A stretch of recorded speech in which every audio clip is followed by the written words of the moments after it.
This is Grow with the Bros, hosted by Ryan and Ken Parsons, founders of the Brothers That Just Do Gutters. Welcome to another episode of Bro Brainstorm. We've made every mistake in the book so you don't have to. Our time to evolve as business owners is now. Let's grow together. All right, on today's episode, we will be talking with the lovely women of the Brothers That Just Do Gutters, the wives behind the gutter. So today we have Jessi Olang, Cara Hiebert, and Rebecca Bowles. So which one of you guys would love to start us off, kind of give us an intro, what franchise you're part of, an intro to you and your husband, how long you've been a franchise, and how long you've known us. I'm Rebecca. We are in the Lynchburg, Virginia territory. We have been in business 10 years, right? 10 years this spring. It was 10 years. And I have been so fortunate to know Ryan and Kenny my entire life. I am their little sister. What? Lucky me. That's awesome. Perfect intro. Jessi, would you like to go next since Cara volunteered you? Yes, I'd love to. So I'm Jessi. We're Lehigh Valley, Pennsylvania branch. My husband's Jimmy, and we've been a franchisee for about 5 years. Actually, we just celebrated 5 years in May.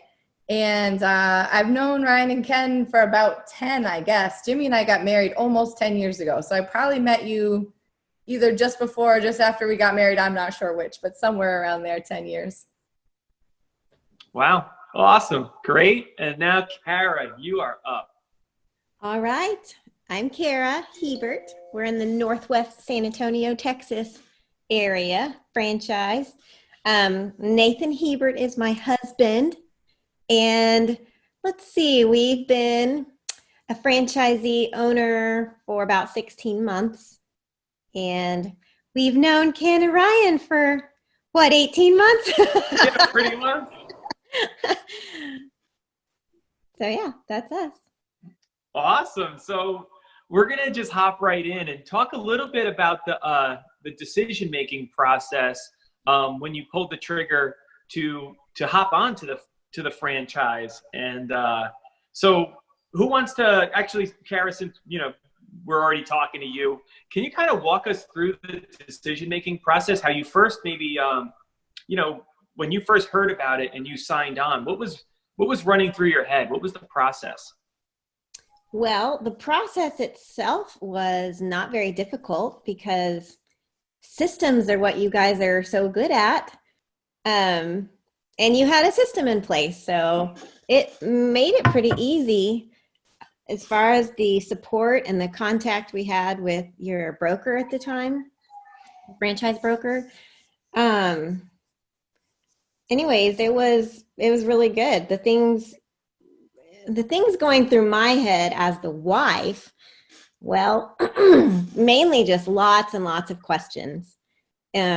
First of all being, who are these guys? And I need to see them face to face. We got to get a feel for these guys, which was lots of fun meeting you guys at that restaurant. What was the name of the restaurant again? The Millhouse Brewery. Yes. I love that place, actually. Anyways, and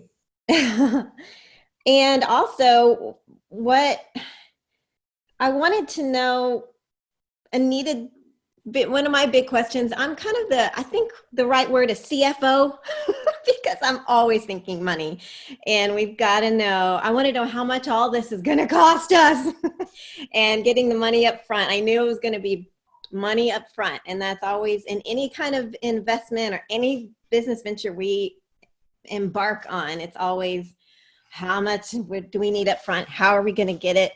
And so that was kind of a lot of the main things in my head. Who are these guys? Are they trustworthy? Do they have integrity?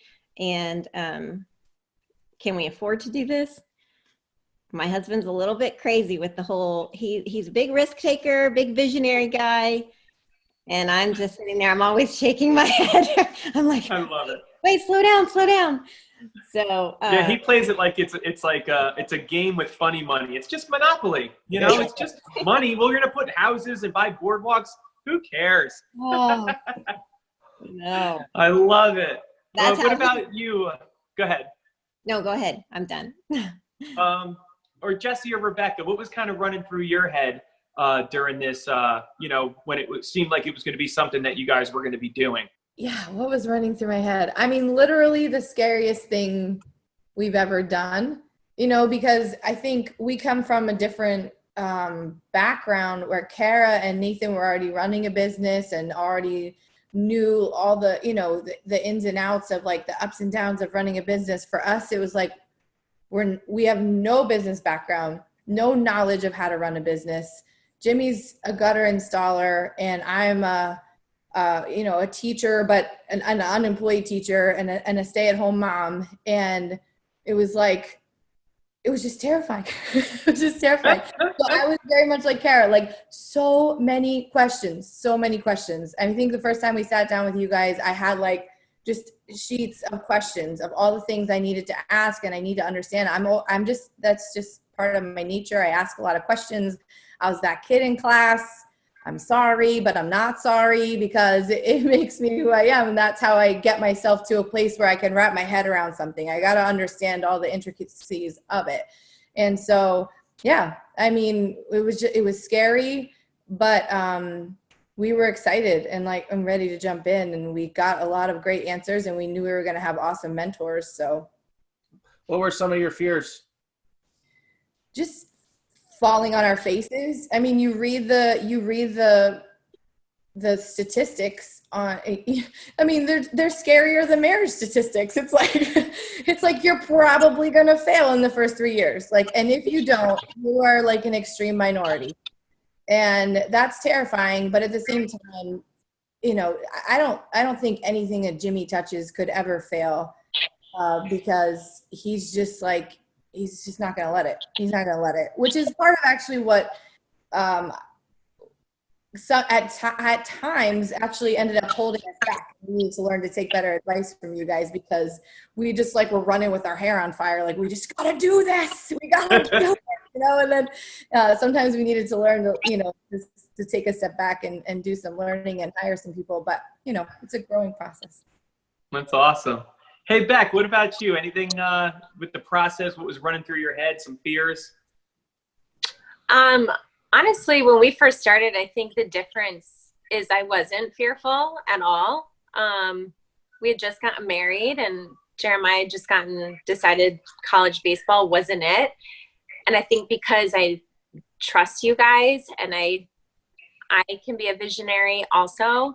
And so seeing your vision and where you started from, I saw from the very beginning. And then where you were even 10 years ago is nowhere where you are now. But to see the progress that you made in those, I guess, 10 years, right? Yeah. Prior to that, I was like, yeah, let's do this. This makes sense, what better thing to do is to go into business with my family. Oh, that's awesome. And then Rebecca, so did you plan in the beginning, did you plan to have an active part in the business? I know, some of you guys did, but Rebecca, did you plan on having an active role?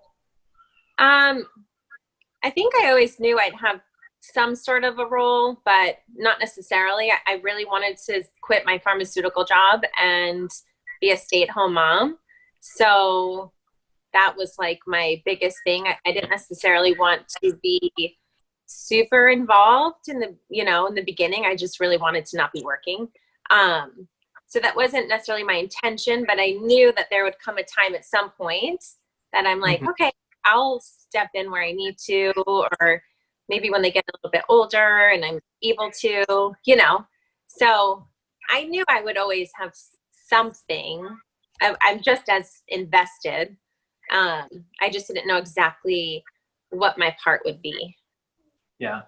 And I know Cara and Jessi, you did plan on being involved in the beginning. What did you, and I know we're going to get a little bit deeper in a couple minutes on some of these questions, but, same question, Cara, Jessi, did you plan on being an active part? And what To what extent? Go ahead, Cara. Well, like I said, Nathan's this big visionary person. I consider myself the brains, though. Not the brains.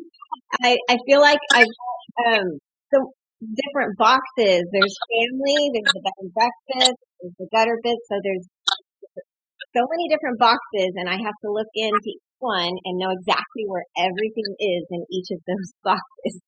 And I got to know it for myself and also for everybody else. So I tend to look ahead at scenarios. I'm always look at it from like every angle. I'm kind of like Jessi. I need to understand it from every angle, every aspect. I ask lots of questions. I kind of play the devil's advocate a little bit with Nathan to make sure we're with each one it looks good on paper. We've been in businesses where it looks good on paper, and then it doesn't pan out the way you can make all the plans you want, and it doesn't always work. But yes, definitely plan. Oh, I knew what my role was going to be because it's what it's always been. And I'm the one that I see. So whenever I look ahead, I'm looking at the future, all the mind work, the emotional work that's going to be needed to really make this all happen. And for it to get done right, as everyone's saying, be where it's supposed to be. So I was definitely, I knew I was going to have to be an active role. Otherwise, it wasn't really going to happen. Yeah. So That's great. One thing I would add to that too is that what's interesting when you look at Entrepreneur Magazine, it says that the statistics are that 90% of franchises are successol, 90%. And people that go out on their own to start their own businesses on their own, 15% of those are successful. So that's a big gap as far as success rate when it comes to going out on your own. And I think there's certainly a lot of reasons for that we'll probably cover in this podcast. Yeah. So let's go in.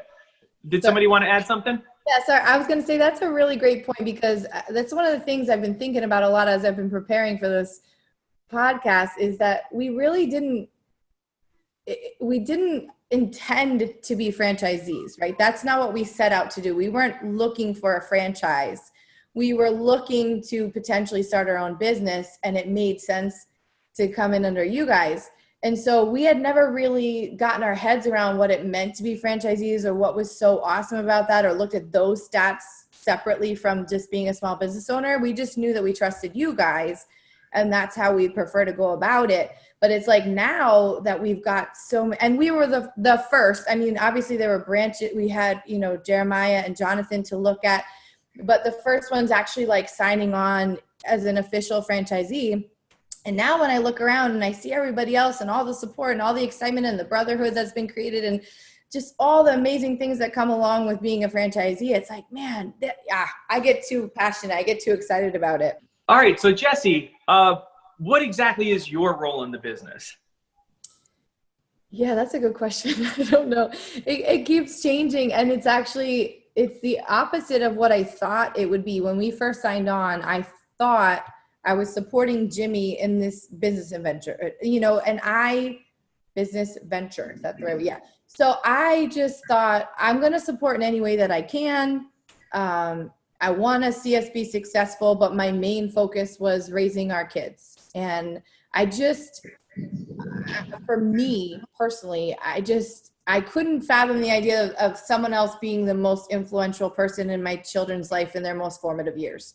That's just my own personal conviction. And so I knew, okay, I can kind of be home and help with the business, and that would be awesome. And what ended up actually happening was, so I was doing back office type work the first year, and that was actually harder because I needed like quiet time at the office to be able to make phone calls. And so now I'm getting a sitter and paying for a babysitter and feeling like I'm doing work that is like gratifying. You feel like you've accomplished things at the end of the day, but it's not where it didn't feel like leadership. And eventually I started to get more and more excited about the leadership aspect. So we hired a back office admin. I was able to free up my brain, and I stepped more into like production coordinator type stuff.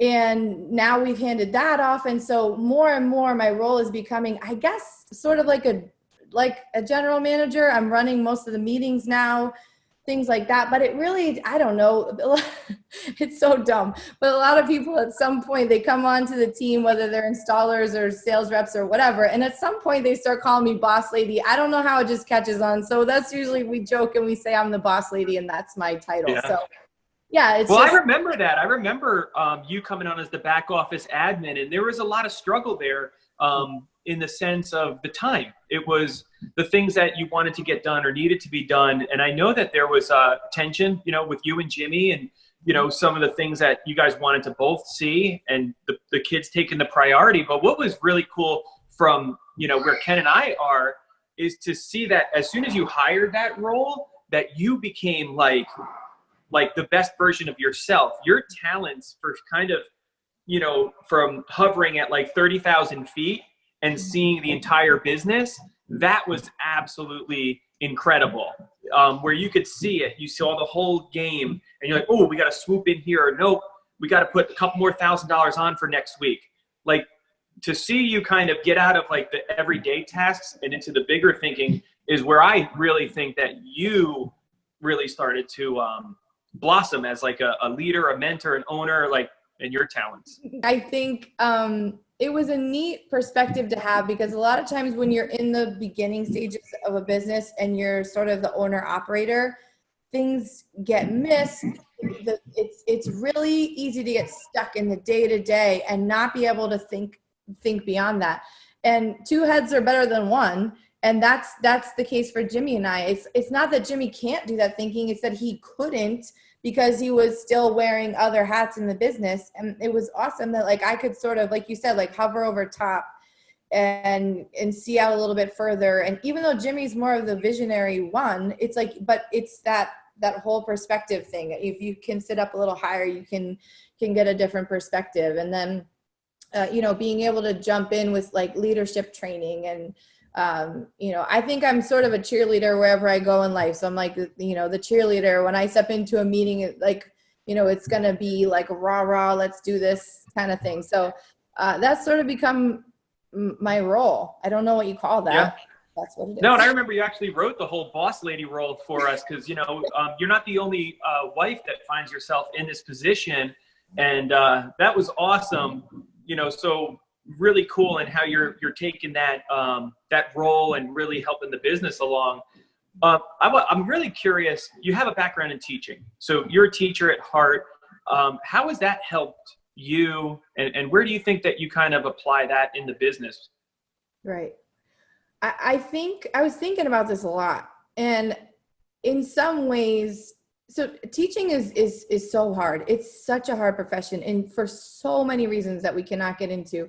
But I think one of the things that I was one of those people that felt called to be a teacher, not just like, oh, this would be a cool job. I get my summers off. I truly wanted to be able to invest in young people, and I have a gifting in teaching, training, that kind of thing. So coaching, but all the things that I desperately wanted to instill in my students, and I was secondary, I loved high school level.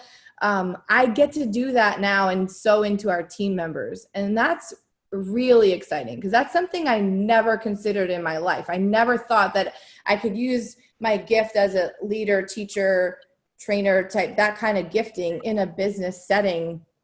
I didn't even have that kind of vision or foresight even when we were starting up. So it's really cool. So really, this is terrible. But the other thing that's really awesome about owning a business is that, if you've got a bad apple in the bunch, you get rid of them. You can't do that in a classroom. You can't be like, excuse me, I'm going to invite you to be successful in another classroom. It doesn't work that way. Like, you've got to find a way to manage that kid. Where in the business, it's like you have that conversation. You're giving people opportunities. You're giving them training. You're giving them opportunities. But at some point, you can make that decision that you don't fit our team. And that's awesome. Oh, that's hilarious. You're molding a team. And so Specifically the Brothers Gutters business model was so right up my alley without me even fully realizing it. I knew I loved it because I watched Jimmy grow within the New York division and watched him climb the ladder and read books and really grow himself as a person. And so that part of the business model was exciting to me. But because I'm not teaching our people hard skills. I'm not teaching them how to hang a gutter or climb a ladder or, but so many of the soft skills and the life skills, like interacting with people and growing in leadership, those are the kind of things that I get so excited about. And we've seen, and I know you guys have seen this as well, you see huge transformation in people that come in and become part of the team. And whether it was always there and they're just letting us see it, or you're bringing it out of them, or they just never had the opportunity before, but to see people grow, to see someone come on as an installer and barely say 2 words to anybody, and now is our production manager, and is just like, it's just a different person in our eyes. And we're seeing the same thing with our back office manager, who's growing into the role of general manager. To see growth in people is just so exciting. If you were to put your finger on that growth that you see in people, the difference, what is that difference maker that you see in this company, or the culture that has been created? What do you think that attributes to that? It's opportunity. It's opportunity. So you give people that room for growth, and either they're going to show you it or they're not going to show it to you, which means either they're fine for that role, but probably someone who's not showing you that they want to grow are not going to last very long with you. We've had sales reps that we loved, that were wonderful people, that fit the culture in terms of integrity and attitude, but didn't have any desire to see things grow or go the extra mile, and they're not with us anymore. And likewise with back office. And so that doesn't mean that person wasn't excellent at what they do. They just weren't necessarily the right fit for us, because we need people who are excited to grow. And so if we don't grow and we don't give them that opportunity, then we're probably not attracting that person, first of all. But secondly, we don't get to see that exciting transformation. So Amanda, our back office admin, just hired what we're calling sort of an assistant for her, but really she's hiring what is essentially going to be her replacement at some point. And we've seen her blossom in the last month or so when she can free her brain up. And we're seeing really what she can do just because we're letting her do it. Wow. I remember in particular, you had a lot of people telling you absolutely don't buy a franchise. You had a lot of negative input going into doing this. Could you kind of maybe just expound upon that a little bit, and what people were saying and what you did? Yeah. I mean, these people had the best of intentions, and there's still people that are in our lives and we love them dearly, but there was 2 sides to the coin. So one was the fact that it was a new franchise and there was no guarantees or, we're going to pay these royalties for what, and we're just paying into these guys' retirement plan. And as soon as they make enough money, they're out of here. And then you lose all your support and all that kind of stuff, which is, that person was not wrong. They were wrong, but they weren't wrong in their intention or what they thought could potentially happen. And then you actually had to think about it. And it's good to think about things. Like I said, I'm a question asker, so it's not wrong to listen to the naysayers and think through some of those things and make sure that you're fully understanding what you're getting into. Then the other side of that coin was another person in our life who is in business and who does support for franchisees. And he's like, franchisees are miserable. It's going to be horrible. They're they hate it, And, and he with veracity, like really, truly tried to talk us out of it.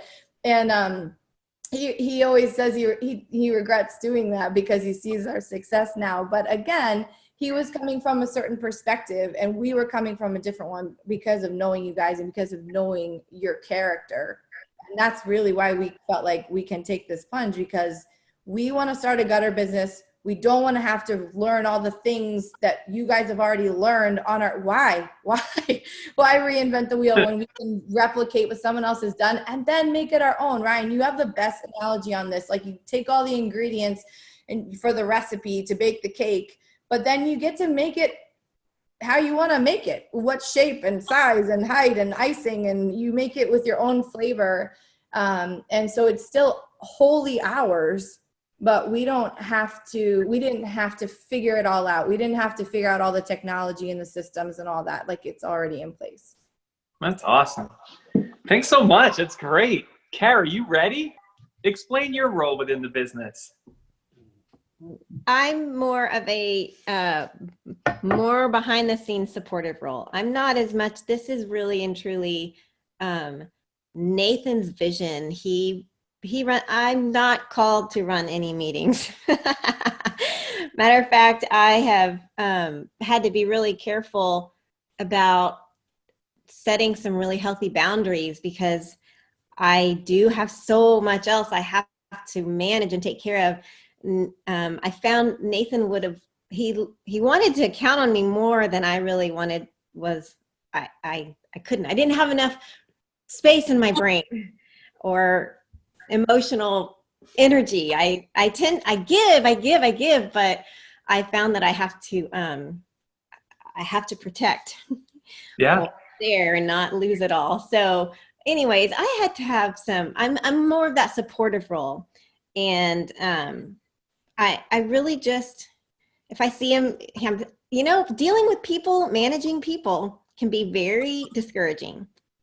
And so I feel like I'll see whenever he gets down or whenever things are not going right or quite well. And I'm just more of that supportive with him, really. And also, like I said, I'm kind of the devil's advocate, not in a bad way, but playing out and asking all these scenarios and kind of making him think through things that he wouldn't otherwise be thinking about at all. But we always come to kind of the same place, which is really nice in business to be on the same level, not always doing this. Yeah. Sometimes that happens though, you just cannot. Yeah. But because I know when you guys first, came for training and you were going to do the back office stuff, I think it really, it hit you like how much work there was. And you run a bed and breakfast, you have, kids, and you have aspirations of your own. So I think I can see where he was like, want you to do a lot more because you're so capable and awesome at it. You were very quick study. You were great at it. So I can see that, you just hired a back office admin too, right? You did it for the first more than a year, right?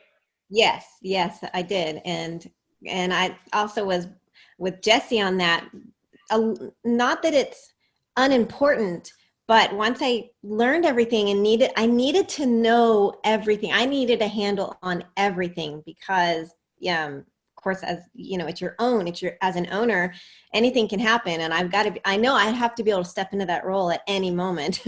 And be able to train for that role too. So I felt like I needed that control. And also for the first year, that was my thing. I knew I wanted to hire someone after the first year once I got it down myself. But also, like Jessi said, once you can get so focused, which is what I do. I get so focused on these little, they're important tasks, but they become very, I don't know if the right word is menial, but they're just, entering data, knowing where everything is, like just knowing where to go to find the information that you need or any of that. So once I got all that down, I felt like, time for a back office person. I feel I can train somebody, and now I can step back and kind of even be with Nathan more on, looking at the bigger picture, because you can get pretty bogged down with all the little things. I hear you. So you guys had your own gutter business, Hiebert Seamless Gutters, for 12 years prior to this. How did that make you feel? What kind of, there's a lot of people, in our community that follow us on Instagram that might consider becoming a brothers that just do gutters. But what goes into that? I mean, that's a family name business. 12 years. What was that like? Well, that part was hard. That emotional, having to let go of some things that you had really built, spent a lot of years building. And then the logo, we had just branded, we had just gotten all this stuff down. It was becoming more and more streamlined and better and better and better as we went along. And so that part was hard. I think the ink was still wet on your trailer when you signed with us. Kind of. It was, but we're so glad that we did it. There was any kind of change seems like as human beings, change is just hard for most people. It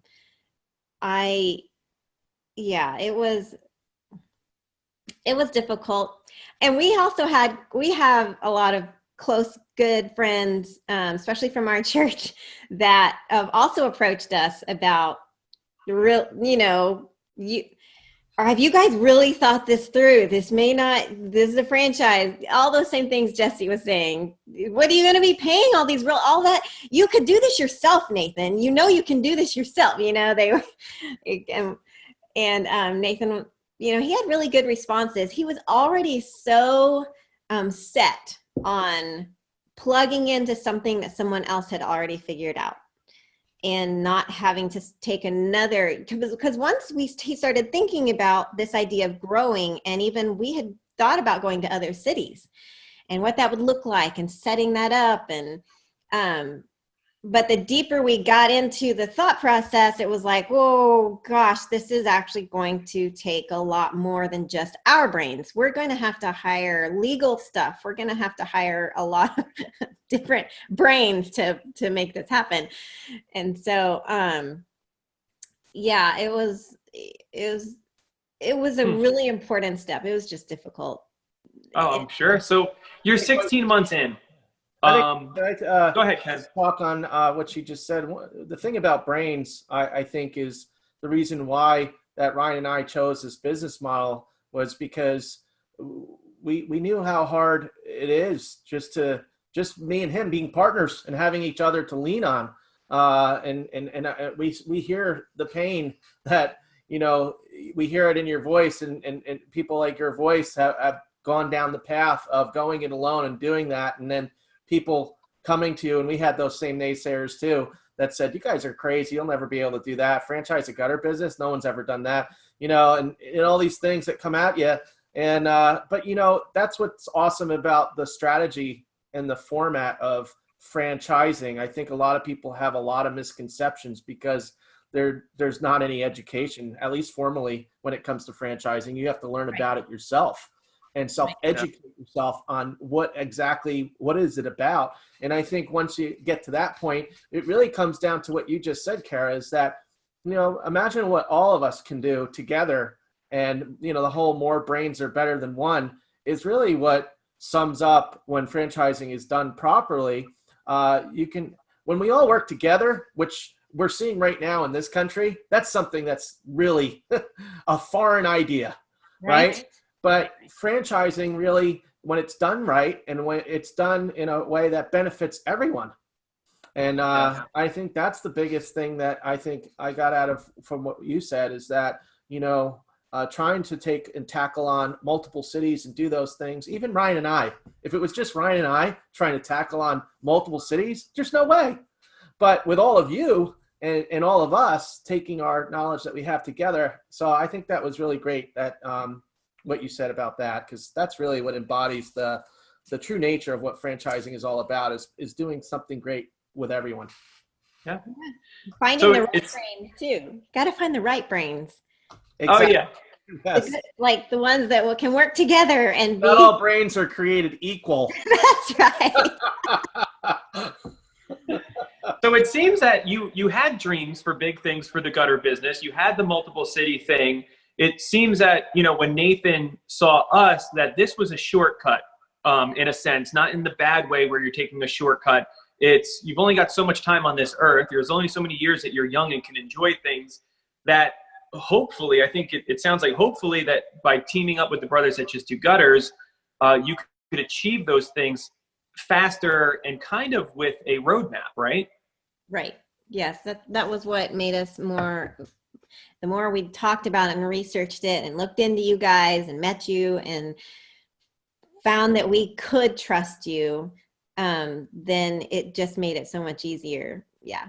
It's like a plug and play, a lot of it. So, which is what Nathan, like, you're right. We're getting older. It's not like we had a whole bunch of years that we wanted to just own a job. He really, really wanted to move into owning a company and not just a job. So you're 16 months in with the brothers that just do gutters. Where's your business right now? How do you feel, tell us about like where it is versus where it was just 16 months ago. Well, it's becoming, it's surprisingly, I'm not even completely, Nathan's more on top of like the field general and everything, and we'll talk about it about once every week. And he's like, well, we're set. We're on par to meet our goal this year, 1.6 million. So we're probably going to pass it up. And I was like, well, there you go. It's working. So it's going really good. We got a lot of the right people on our team that is making it successful. And then Nathan is actually a really good leader of people. Yes, so, definitely. Yeah. Natural. People are happy and good they feel good about following his dream with him. So that's great. So now as a couple, is this getting you closer to what you were hoping? What were you picturing? Like, all right, we've been doing this. And I remember specifically you saying, I'm going to miss having coffee on the porch with my husband in the morning, because you knew it was going to get harder and you were not going to have as much time together in the beginning of getting and scaling a business. There were things that you were enjoying. You were in a really sweet spot. I mean, you guys were not in trouble. You were doing well financially. He was able to spend mornings with you having coffee on the porch and then go out to work. But you knew that was going to change. Is this getting you closer to the other side of whatever you pictured? Yes. No, we're back to that point again now, with the hires, the good hires that he's made for his side and the hires I've made for my side of things, that, we're back to that point again. But we knew when we were doing it the first year was we're having to set aside and make some sacrifices for about a year. And then as long as it worked out the way we planned it, we would get back to that. So no, wow. It's going and really that's incredible, because most people that go and start a business, they have that in mind, that I'm going to have time and money. But what the crazy reality is, most of our friends, most of your peers that are an owner operator, I don't care, insert business there, they actually never actually achieve that in their lifetime. They work their entire life hoping to get that time and money.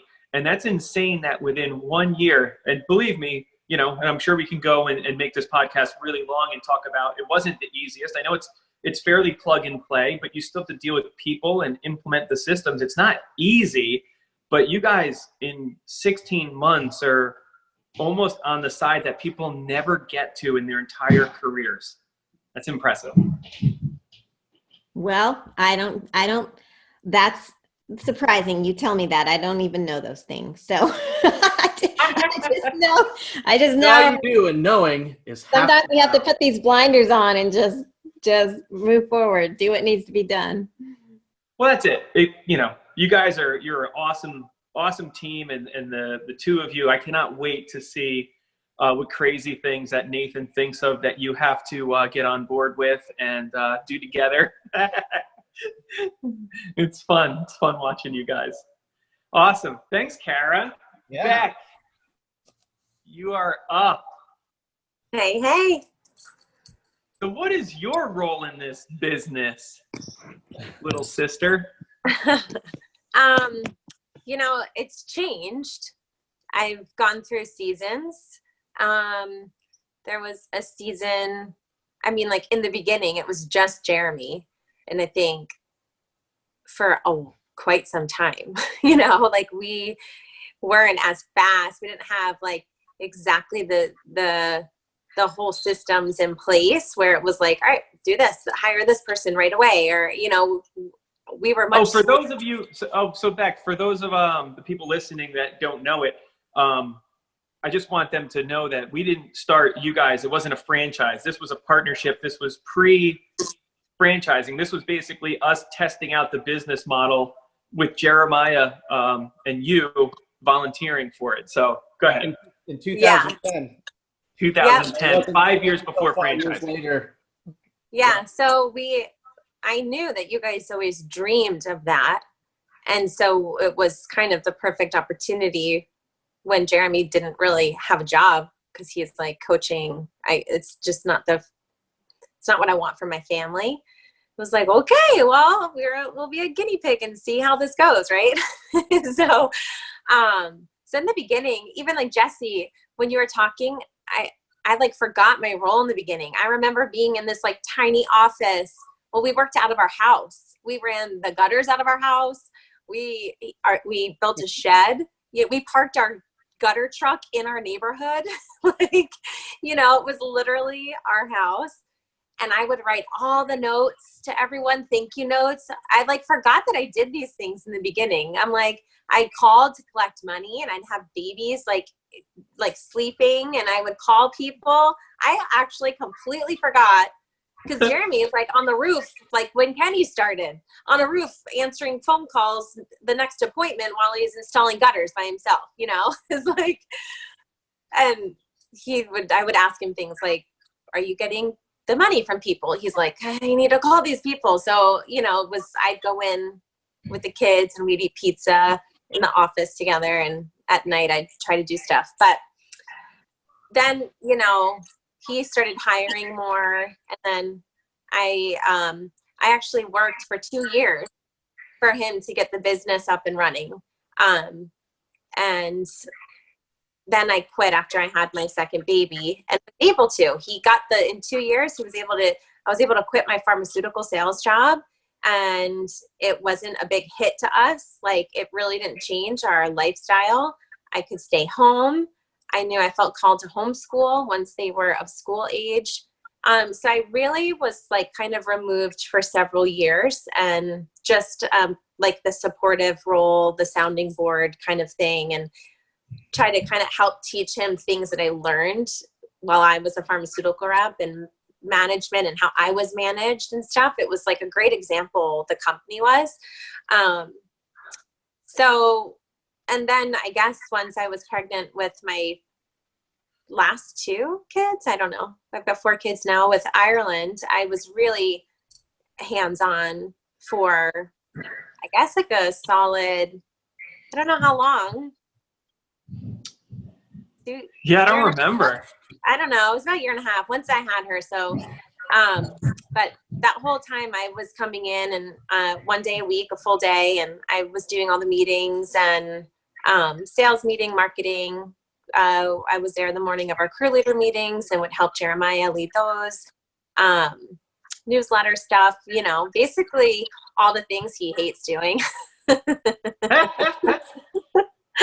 Were my strengths, you know, which I think is like what's so beautiful about the wives being involved is, you know, my strengths are definitely not Jeremiah's. And so I think we were a really good team in that sense. But then once I had Ireland, I sort of removed and was homeschooling more kids. It got harder for me to continue that role as far as like childcare and things like that. So right now I'm back to supportive, encouraging. What's changed? I mean, you've seen it since Ken started this, and then I got involved, and then Jeremiah, and now we're 20 years down the road here. You guys are 10 years in with us. What have you seen that's changed? Hi, guys. I mean, everything, I feel like, you know, you guys have grown so much. It's just amazing to see something come from Kenny working for someone, installing gutters, dreaming of, I can do this by myself. It's not that hard, right? Doing it, bringing you on, seeing that, and then even like us starting out and then seeing like, you know, Jessi and Jimmy come on, right? Like you guys, you know, we were kind of like with Jonathan. So,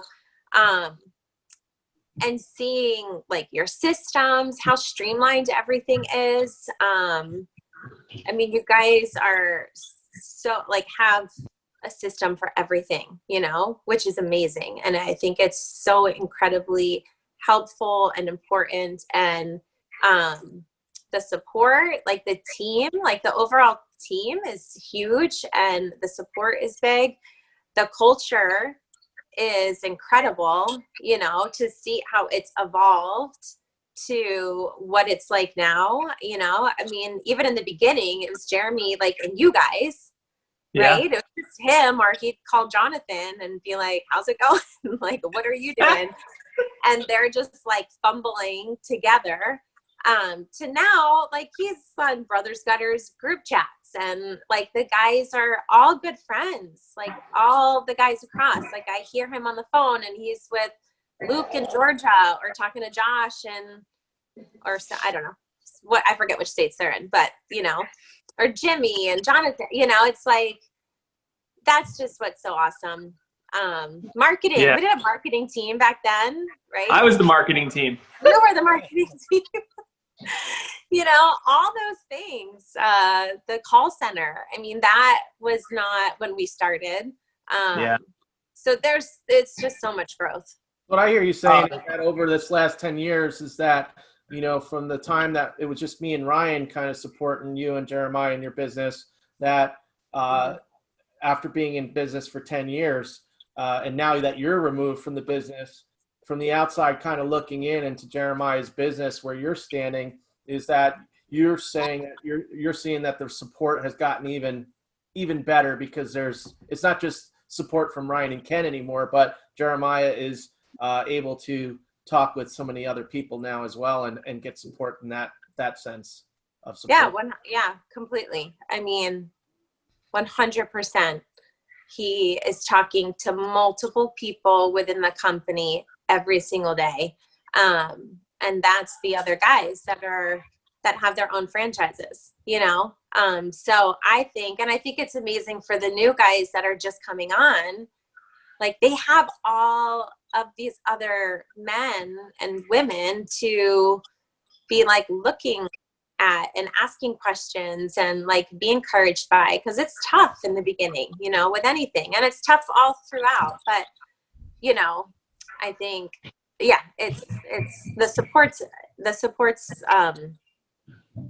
something that people dream of having and they'll never get. Wow, that's awesome.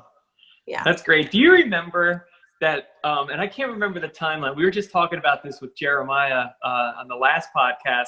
But do you remember coming out with me for sales ride-alongs? I was teaching you how to do sales. You were going to move back to New York. Yeah. Yes.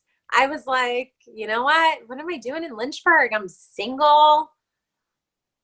I'm not getting a husband anytime soon. So, you know, Jeremiah is not making any bold, quick moves. And I was like, you know what? I'll move back. Ryan, you're going to finish your basement. I'll sell. I can sell. I'll be the first female saleswoman for Brothers Gutters. And I was so excited about that. I know. I was excited. I was actually disappointed, kind of secretly disappointed when he was starting to make his move. I was like, here's this guy, you know, getting in the way of our sister coming back to New York to help us with our business, who's going to kill it, you know? Yeah. I was a little. I know. And it's so funny because I went with Rye and like we went on like the call, and I went for a whole day with you and trained and was like, okay.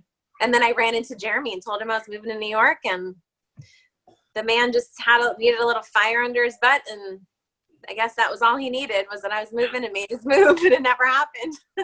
Oh, that's awesome. What a cool. We're glad that it happened. It all worked out. Yeah. Nice.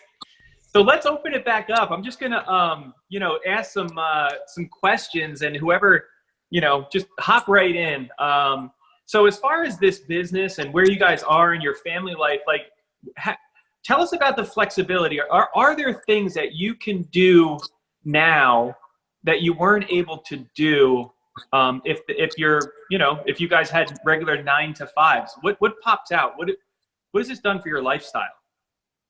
I mean, for one, we can go on vacation, right? Like Jeremy can take 10 days off, like, not just once a year. We can go on vacations. We can, it's not just like, I only have this vacation time. I mean, you work as hard as you want and you can figure it out. You have a team that can run the business when you're gone. You can go and you can enjoy those things. And I think on top of it, his success with the company allowed him to build our dream home, like that put in your plug right here, Beck. Where do we follow you on Instagram and everything? It's your Instagram. Oh, Modern Farmhouse Love. Modern_farmhouse_love. Yeah. And that's, I don't know, that's like incredible. So. And you guys are coming down to where in July?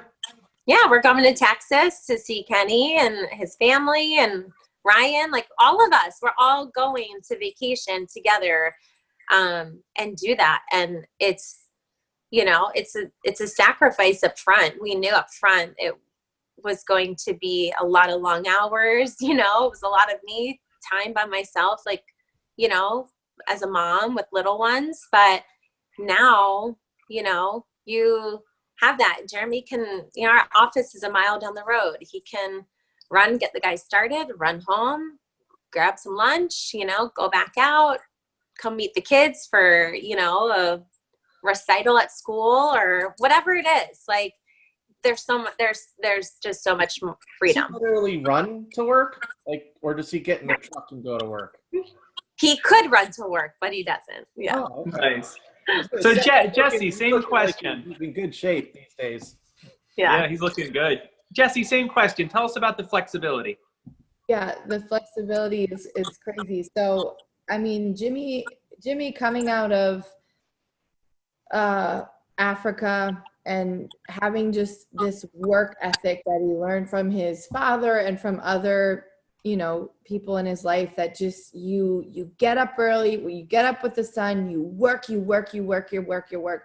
and until and you feed your family and you provide, and that's what you do. And so when he came here, he was like, nothing's going to get in his way. He's going to do all the work he needs to do to live the lifestyle he always dreamed he could live. And so he always worked 2 jobs, always. And so even when we got married, he was still working 2 full-time jobs. So he was working all day for Brothers Gutters and then going at night and doing overnight shifts for a group home. So it was... I remember that, Jessi, clearly, because when we were installing together, me and Jimmy back in the day, he would, when he slept, was in between jobs in the truck. Yeah. I always had to drive because I was scared to death to let him drive because I knew he'd... It's scary to let him drive even when he's awake. So, but that is my husband. And so when we started the business, it was like, I was never worried that he, wouldn't work at it. I mean, so it was the same deal. Like I said before, like just going 90 miles an hour with our hair on fire, like crazed. And at some point we had to say, like, hold on, we gotta hire people. And we did it pretty quickly, I'd say. But the first year or so was like huge sacrifices. By the time we were into our second year, we were pregnant with our third. So our first year, I was 2 little ones at home, mostly by myself, trying to manage back office, and then having a third. And then it's like, wow. But now we're at the point where we really are coaches in our business. I mean, managers, but I mean, I feel like we're coaching our leaders and we're training them up, and we're going to go on vacation next week. And we decided that like 2 weeks ago. We were like, you know what? I want to go on vacation. Yeah, let's go on vacation. We're going to go. So, and I think the financial flexibility where before you always have to weigh out what kind of lifestyle do you want to live, and to what extent is it worth it to kill yourself working, 2 jobs or 3 jobs, or what, or do you work 1 and you reduce your, and do you always live in this place of financial struggle, paycheck to paycheck? And we're in this place now of like financial security, and it feels amazing. And we don't need like heaps and heaps of money, but we're comfortable, and we're able to say, hey, let's go on a vacation. And we've got people coming up in the company that we go, yeah, we don't necessarily need to take any more. We've got so much room for growth for other people in terms of, all those things. So not only flexibility for ourselves, but even for our employees. You get someone coming out of the field into management, and they start to taste that bit of flexibility, and it's exciting to see. That's awesome. So I don't know if anyone's noticed, there's a theme within the gutter industry. We have lots of kids. The babies. I mean, I tell you, most gutter guys have, a minimum 3, 4, 6, 7. You meet a gutter guy, they tell you they have 8 kids, and you're like, yep, of course you do. I guess it's that slow season, I don't know. But for those of you guys that have kids, what do you picture for them? I know, Cara, you've got, children. What do you picture down the road? Is this a legacy business? Where do you see them in this? Well, for sure, Carson's almost 18 now. He'll be 18 next month. And he is, I think gutters is all he wants to do for the rest of his life. So, and he's actually pretty dynamic personality. The boys are definitely going to, as far as I know, for sure, Carson he's going to be trained up. Nathan's already saying he's going to make a great leader. He just needs to grow up a little longer, get some more maturity, and he'll probably move into a position of field management at some point. And then, we do want a legacy. That was one of the reasons why we got into it in the first place. When Nathan, he hurt his back real bad, and when you own a job, the money stops coming in, and then then you're done for. But we wanted to have something of value that we could have a choice to do something with, either sell it at some point, or hand it over to the boys once, and then us be able to retire someday. And I always wondered, being a wife of a self-employed person or people where we owned our job, I always wondered, how are we, when our kids get older, which they're older now, how are we going to pay for Anna's wedding?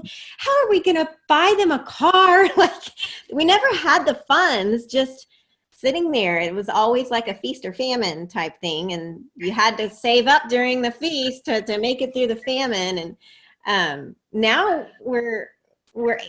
we've bought all 3 of our teenagers their first car, and we're funding Anna's wedding right now. We're headed for October, and it's not just breaking the bank. I'm like with Jessi, I'm like, oh my gosh, okay, we can do this. It's going to be okay. Because before, I just was like, I don't see how this is ever going to happen. That's amazing. And so that the burden of it being all on you is being lifted and spread out on so many other people's shoulders that it just has made it. Yeah. Wow. I love that. And I remember you brought Carson, he was 16, and you brought him to training. And I remember you saying that you were just surprised how engaged he was in the classroom training. And there was a spark in him even as a 16-year-old, getting up at butt early to come to sit in a classroom, right? Yeah, as soon as he could get out of that teenager attitude thing, he was great. He's starting to grow out of that. But yeah, the boys Nathan has been a very hard worker all of his life too, on the roof.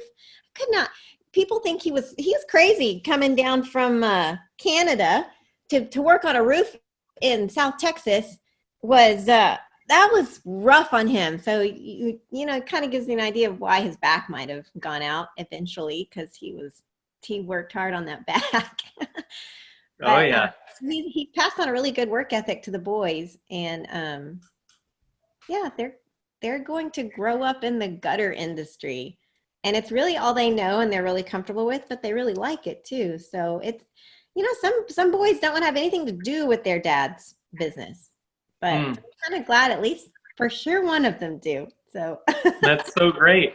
So Jessi or Rebecca, do you guys think about your kids and the role? And I know it's not just gutters. I mean, it's a big opportunity. There's management, there's marketing, there's all sorts of stuff that somebody can do. It's not just necessarily what people picture just getting up on a roof and hanging a gutter. There's a lot more to be involved in with the business. But Jessi or Rebecca, any thoughts on your kids? Yeah, I don't know, Rebecca, you can chime in too, but I think we're kind of in the same boat in that like our kids are similar ages. They're on the younger side still. And so it's hard to say what they will or will not want to do. But what I will say is that they have a different perspective on life than I had. I had two parents that didn't go to college, didn't have the opportunity to go to college, not the capability, but just not the opportunity. And I worked so hard just to make sure I could go to college, earn myself scholarships. And I think Rebecca, you have got a similar story, just busting butt to earn an athletic a scholarship. I had an academic scholarship, just to make sure I could get to college and get that teaching degree. And there's nothing wrong with that. And I'm still proud that I did that. And I'm happy that I did that. I don't have any regrets, but that was really the only thought process I had. And I think our kids are seeing something different. And Lucy sometimes says like, Mommy, do I have to go to college? And I'm like, no, baby, you don't, I mean, 5 years ago, I'm like, yeah, of course you have to go to college. Don't be dumb. But that's not the only path in life. And so sometimes Lucy, she's our oldest, she's 8. She'll be like, Mommy, I think, what kind of business do I want to own when I'm older? Like that's the way she thinks because that's what she sees. So I just love that they get a different perspective. It doesn't necessarily have to look like elementary school, middle school, high school, college, get a job. It doesn't have to look like that. If they want it to, great. But they can see from all angles, or different angles, which is great. Yeah, I feel like so similar, Jessi. Like, crew loves going to work with daddy. And Jessi, like Lucy, my girls are literally like, what our business that we're going to have. We're going to have a business called Zootopia, and they're going to have a pet store named Zootopia, and so it's just cool because to them, it's the same thing. What business am I going to own? Not like, who am I going to work for?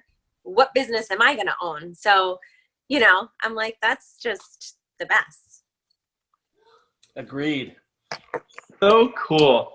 So I know we've covered a lot today. Is there anything that you were like hoping that I asked you, but I asked somebody else? Do you guys want to share anything else as we wrap this up? Jessi, come on. I know you got stuff burning. I know. I can never shut my big mouth, can I? I do want to say that, like, I think this world can be hard for women to navigate at times. And you feel like you're getting torn in like, at least 2 different directions, if not like sometimes 80 different directions. And I think the biggest thing that Jimmy and I just are so, so blessed to have gone down this road, because you know what, the same goes for men. Men feel like, I gotta work. And where do you draw the line between family and work? And how do you balance that out? And it's not easy. And so we started this business with 2 children. We now have 4. And to think that we could balance this so nicely, that I can still feel like I am a productive citizen, and I'm not just stuck within these 4 walls, which is beautiful. Like, there's absolutely nothing wrong with that, with being a stay-at-home mom, but it can be hard. You can feel like, what am I doing? And so it's this neat balance of like this family owned business, and we have kids in meetings, and we have, I like, for the longest time, there was not a meeting that I was not nursing a baby. I just, and it's incredible. It's such a neat experience to be able to say, I am contributing and I am helping in this area in our business, and I can still raise my children, and I can bring them to meetings, and we go to a function where we're being recognized for, fastest growing company, and I've got a baby on my hip, because guess what? That's how we run our business. And I don't really care if that's what the world says is acceptable or not. That's how we do it. So that's how I'm going to do it. And I think there's a reluctance just even in the world to be able to allow people some of that leeway. And we try to allow our people some of that leeway, because it does work. It does work. It doesn't have to be completely like, this is family, this is work. They should be able to meld in that way. And that's what business ownership and the flexibility of that has done for us. It's amazing. That's awesome. Thanks, Jessi. Our kids are able to see a whole nother side of a different path than what typically is being taught out there. They can see that there's something else besides, just going and working in a job somewhere. Not that there's anything wrong with that. That's okay. But they're able to see that there's other options, and that business ownership is something that they could do too, just like mom and dad. So I think that's great. And another thing, as far as like the culture of it, like Jessi, when we went to New York for the meeting, like you were able to bring your newborn, I remember I was really pregnant with Ireland, I think. Yeah. But, before this, I worked for a Fortune 500 company. And one of the things was, if you had a baby, I could bring my baby to any meetings that I had to travel or fly to within that first year, and like, that was a huge selling point for a lot of people, that like they respected like families and things like that. And this being a family run business, just yours, but as like a whole franchise, like still you're given those same like amazing benefits to be able to like come to corporate meetings and still bring your baby. And like, that's the culture that this company has. And I think even for the women too, that the business is so successful that even if we have to step in and out of seasons because of motherhood, we're able to do that. And my husband's business isn't like going to fall apart if, I'm not equally there. You know what I'm saying? So I think that goes to show how successful the business is and the systems in place and, all of it. That's so cool. With the rate everyone's having babies, I think at the conference this year, we have to charge an extra $100 a person to pay for childcare. We're going to have a room and babysitters and stuff for all the children. Cara, any closing thoughts? Well, I will not be cranking out any more babies. Me neither, Cara. Me neither. No, just that it really works. It ends up, not that it works on paper and it works in real life, if you're willing to put everything that you need to do to make it work. It just really depends on the people and finding the right people, being the right person, and having personality is really important. I found that personality really plays a huge role in this whole thing. You come across so many different kinds of people, and having the flexibility is amazing.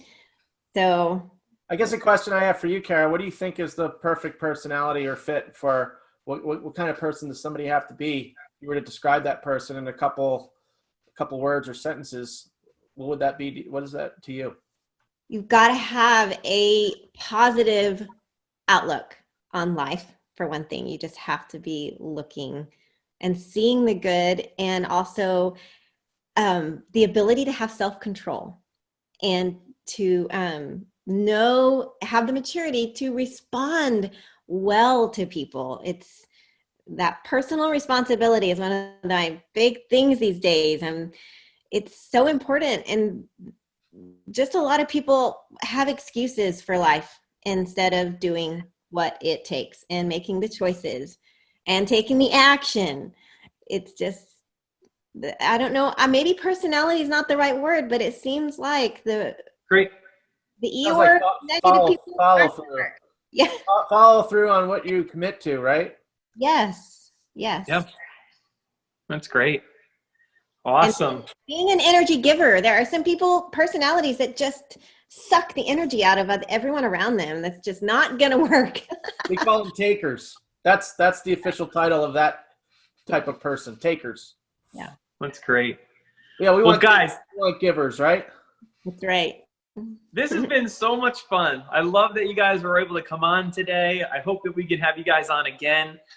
There's so much that when we're doing this, so many more questions and paths I just want to go down, but we got to keep it to 5 hours. So, no, but really appreciate you guys. You've been huge and instrumental in your roles in the business, what you bring to the table.